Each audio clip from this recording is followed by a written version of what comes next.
Sir जी miss मौजूम है। Sir जी, अगर ससुराल वाले बहू से उसकी जायदाद का हिस्सा मांगें और भाइयों से उसकी जायदाद के हिस्से के कागजात की डिमांड करें तो बहू को क्या करना चाहिए?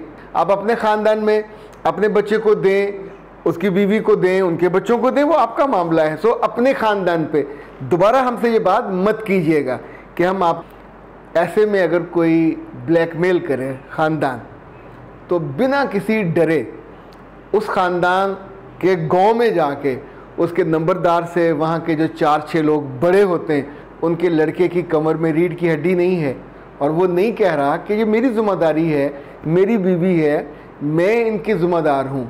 तो बाहर कमारे होते हैं, वो हमेशा कमाई को या सोने में कन्वर्ट करेंगे या फिर जायदाद में कन्वर्ट करेंगे। अपने मुल्क में प्लाट लेंगे, ज़मीन लेंगे, घर लेंगे, उसमें आके रहते नहीं हैं, उनको रेंट आउट कर देंगे, या इसको हम कहते हैं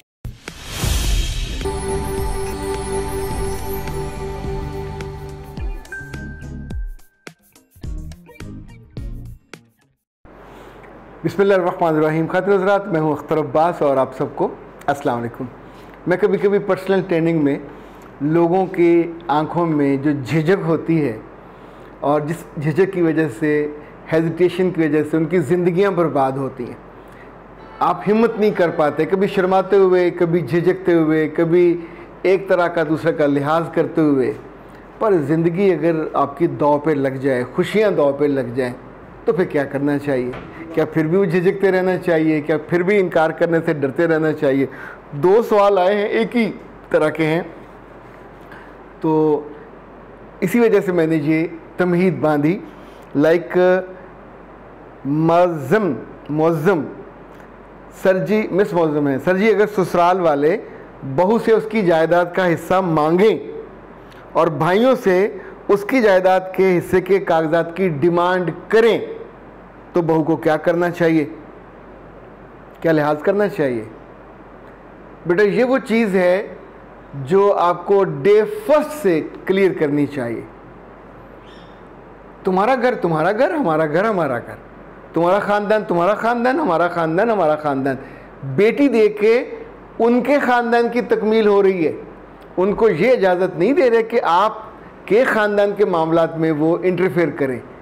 आप कल आपको वो कहें कि अपनी बच्चियों और बच्चों की शादियों में भी हमसे मशवरा करें, नो वे।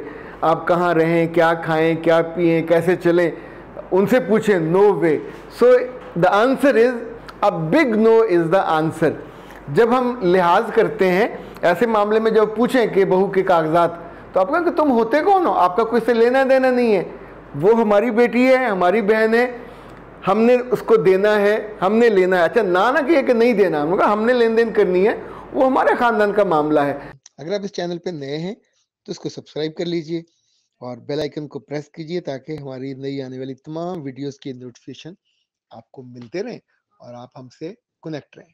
आप अपने ख़ानदान में अपने बच्चे को दें, उसकी बीवी को दें, उनके बच्चों को दें, वो आपका मामला है। सो अपने ख़ानदान पे दोबारा हमसे ये बात मत कीजिएगा कि हम आपको बेटी के कागजात दें। अगर देने भी हुए तो बेटी के कागजात होंगे, उसको देंगे, आपको थोड़ी देंगे। और उसको देते हुए भी ये क्लियर होगा कि उस जायदाद पे आपका कोई इस्तेहकाक नहीं है, ना आपके बेटे का, ना आप लोग के एज ए ख़ानदान। इसलिए कि ये हमारे ख़ानदान में अल्लाह रसूल की तरफ से जो हुक्म था, विरासत की तकसीम हुई तो हमारी बेटी को मिली, एज ए पर्सन मिली, एज ए बहू नहीं मिली।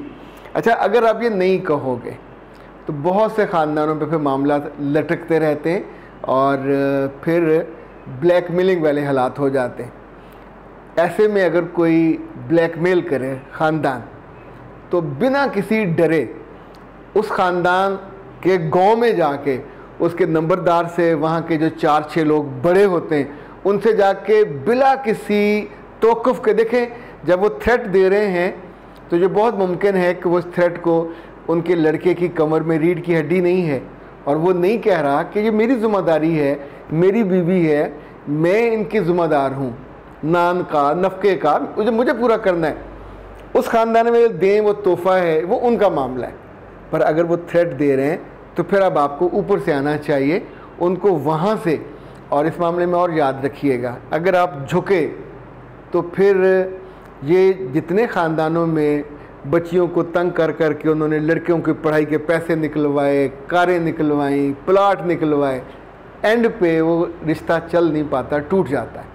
क्योंकि लालच के साथ, बेइज्जती के साथ, बेशर्मी के साथ कोई भी मोहब्बत वाला रिश्ता कायम नहीं रहता। फरहाना कहती हैं कि सर ये कि ससुराल वाले बहू को ज़ोर दें कि तुम जाके बाहर मुल्क में अपने शौहर के पास रहो और जाते हुए अपना घर सेल कर जाओ, तो बहू को क्या करना चाहिए? मुझे ये बताइए कि बहू को अपने मियाँ के पास जाना चाहिए, ये दुरुस्त बात है, इस बात को मान लेना चाहिए और अपने घर को कभी फ़रोख्त नहीं करना चाहिए। अगर आप इस चैनल पे नए हैं तो इसको सब्सक्राइब कर लीजिए और बेल आइकन को प्रेस कीजिए ताकि हमारी नई आने वाली तमाम वीडियोस की नोटिफिकेशन आपको मिलते रहें और आप हमसे कनेक्ट रहें। उस घर का इंतज़ाम और इंसराम अपने किसी एतमाद के भाई को भी दिया जा सकता है।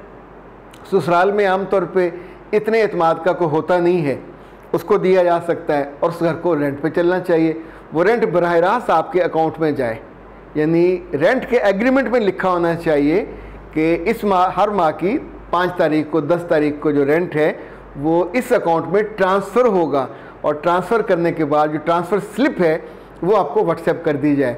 वो पैसे किसी भाई बहन या किसी और को नहीं मिलने चाहिए, यहाँ से ख़राबी पैदा होती है, यहाँ से हमेशा फिर जो लिहाज है वो ख़त्म होता है, यहाँ से फिर बाज़ दफ़ा आप दूसरे को तंगी भी देते हैं। एक बात असूल की याद रखिएगा, जो लोग बाहर कमा रहे होते हैं वो हमेशा कमाई को या सोने में कन्वर्ट करेंगे या फिर जायदाद में कन्वर्ट करेंगे, अपने मुल्क में प्लाट लेंगे, ज़मीन लेंगे, घर लेंगे, उसमें आके रहते नहीं हैं, उनको रेंट आउट कर देंगे। या इसको हम कहते हैं कि रूट्स हैं, आप अपनी जड़ें उसको मजबूत रखते हैं। जिसकी मुल्क में जड़ें ख़त्म हो जाएं तो जब वो आएंगे तो आप अभी या किसी नंद के घर ठहरेंगे, किसी देवर जेठ के घर ठहरेंगे, वहाँ आपको प्रॉपर ना रिस्पांस मिलता है, ना इज़्ज़त मिलती। फिर आप रोते हैं कि जी हम गए थे, प्रोटोकॉल नहीं मिला। तो अपना घर है ना, अपना घर छोटा है तो उससे बड़ा लीजिए, बड़ा है तो उससे बड़ा लीजिए, ज़मीन लीजिए, ये आपके लिए भी काम आएगी, कल आपके बच्चों के लिए भी काम आएगी।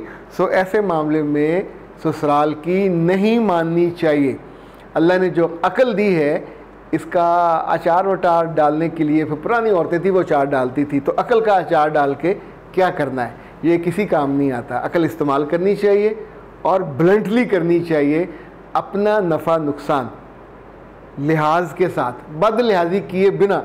उनको हाँ ना करें ना करें, करें वो जो आपकी मर्ज़ी है और आराम से जो वक्त है उसको गुजार लें और आगे चल जाएं। अल्लाह अल्लाह खैर सल्ला। अख्तर अब्बास को दीजिए इजाज़त। अस्सलाम वालेकुम।